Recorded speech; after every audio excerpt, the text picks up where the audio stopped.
Hi there, future scientists and math wizards.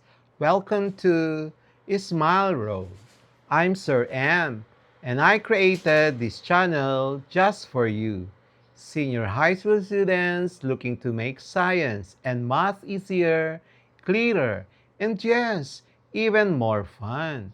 On Smile Road, we explore exciting lessons in general science, solve real life problems in general mathematics, and learn how the subjects connect to the world around us, from floating boats to your monthly budget. Each meeting, I'll guide you through lessons using simple explanations, real life examples, and even a few challenges to keep your brain sharp. Whether you're reviewing for exams, catching up on class topics, or just curious about how the world works, you're in the right place. Don't forget to hit that like, subscribe, and notification bell so you won't miss any of our learning adventures here on Smile Road. So, are you ready to start this journey with me? Let's walk the road of knowledge with a smile. So, lesson 58, lesson 59.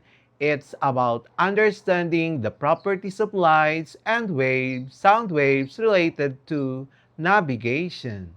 Navigation, whether on land, in the air, or at sea, relies heavily on the properties of light and sound waves. These waves help people determine location, detect obstacles, and communicate across distances. Number 1. Light waves in navigation. Light waves are electronic waves that can travel through a vacuum at a speed of approximately 3 times 10 to the 8 meters per second. They are used in navigation systems like lighthouses, guide ships at night by sending powerful beams, lasers used in some modern surveying and alignment tools. GPS satellites send signals in the form of electromagnetic waves that are detected by receivers on Earth. Key property: light can travel long distances and be reflected, refracted, or focused to provide accurate direction and distance measurements. Number 2. Sound waves in navigation. Sound waves are mechanical waves that require a medium, air, water, or solids to travel. They are slower than light but very useful underwater where light cannot travel far. Examples: sonar, sound navigation and ranging, sends sound pulses underwater to detect objects, measure depth, and map the sea floor. Echo sounding, used in ships to measure water depth by timing how long it takes for a sound pulse to bounce back. Key property: sound waves reflect off surfaces, allowing measurement of distances and detection of obstacles. Number 3. Comparing light and sound for navigation. Light waves are faster, better for open air or space navigation. Sound waves are better for underwater navigation or in environments where visibility is poor. Light and sound waves are essential tools in navigation. Understanding their properties such as speed, reflection, refraction, and how they travel allow us to design better systems for travel, safety, exploration, and communication. Light and sound waves are fundamental to modern navigation because they carry information about the environment and allows us to detect, measure, and communicate positions accurately. Number 1, speed.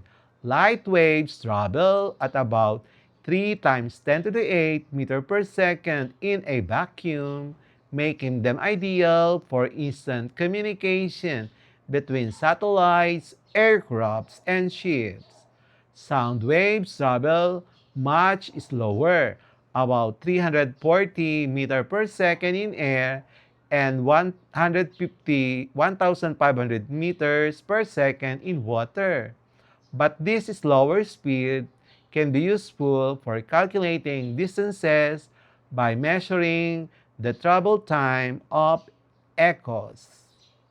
So number 2, reflection. Both sound and both light and sound waves can bounce back when they hit an object. Light reflection is used in radar systems, which send out radio or laser pulses and detect the returning signal to locate objects. Sound reflection is the basis of sonar and echo sounding, helping ships detect the ocean floor or other vessels. Number 3, refraction. Waves change direction when they move between different materials. Light refraction occurs when GPS signals pass through the atmosphere, and engineers must correct for this bending to ensure accuracy. Sound refraction occurs in water when temperature or salinity changes, which can affect sonar performance. Number 4, how they travel. Light waves can travel without a medium, so they are perfect for space-based navigation systems like GPS. Sound waves need a medium, air, water, or solid, so they are effective in environments where light is scattered or absorbed, such as underwater. Underwater. Number 5, impact on navigation systems. Combining light-based systems, radar, GPS lasers, and sound-based systems, example, sonar, echo sounding, allows navigators to operate in all conditions, day or night, above or below water, and in poor visibility. This integration involves travel safety, enables exploration of different environments like the deep ocean, and ensures reliable communication between navigation points. A. Light wave navigation examples. Number 1, GPS in airplanes. Airplanes rely on satellite GPS signals, the light-based radio waves, to track their location in real time, even at night or over the ocean. Without GPS, pilots would have to depend solely on visual landmarks and manual calculations, which is riskier in poor visibility. Number 2, lighthouse beacons for ships. Lighthouses emit powerful light beams to warn ships of dangerous coastlines at night. Mariners navigate by spotting the unique light patterns from different lighthouses. Number 3, radar for collision avoidance. Ships and aircraft use radar to detect other vessels or obstacles by sending out light-based radio pulses and measuring the reflected signals. Helps prevent accidents during fog or storms. Okay, letter B, sound wave navigation examples. Number 1, sonar in submarines. Submarines use active sonar to send out sound pulses underwater and listen for echoes. Echoes. This helps them detect the ocean floor, obstacles, or other vessels. Fishermen locating schools of fish. Fishing boats use echo sounders, a type of sonar, to find fish by detecting the sound reflections from underwater objects. Number 3, iceberg detection. Ships traveling near polar regions use sonar to detect icebergs that may be hidden below the water surface. Letter C, combined use of light and sound. Number 1, search and rescue missions. Helicopters use infrared cameras, light waves to detect heat from survivors. At the same time, sonar is used underwater to find sunken ships or missing persons. Number 2, autonomous underwater vehicles, AUVs. AUVs use GPS, light waves while on the surface, and sonar mapping, sound waves underwater where GPS doesn't work. Okay, so we have the light waves versus sound waves in navigation.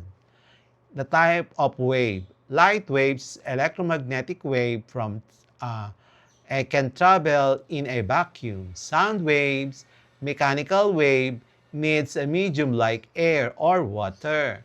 And then the speed.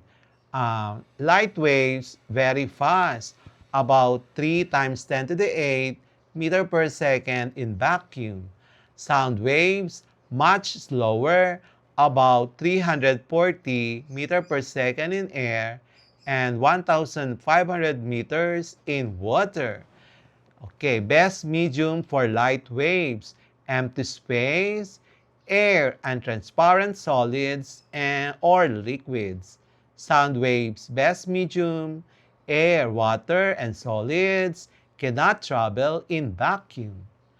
And light waves, main navigation, GPS, radar, lighthouses, laser, rangefinders. Sound waves, main navigation, uses sonar, echo sounding, underwater communications. Okay, those are the main navigation uses. What about the advantage of light waves? Works over long distances instantly, not affected by absence of air. Advantage of sound waves, works well underwater and in dark or musky conditions. Limitations of light waves can be blocked by solid obstacles and reduced by fog, rain, or dust. Sound waves limitation, they are slower and sound signals can weaken over long distances. Example scenario of light waves, airplane navigations, navigation via GPS satellites, and sound waves, example scenario, submarine mapping ocean floor with sonar. Formulas. Okay, wave speed formula. B is equal to F times lambda, where B is wave speed in meter per second, F is the frequency in hertz, lambda is the wavelength in meters, and used in navigation, calculate the wavelength of sonar signals in water or radar waves in air. So, we will have the next part of lesson number 59. Thank you, and we will go to please go to the next part of lesson number 59.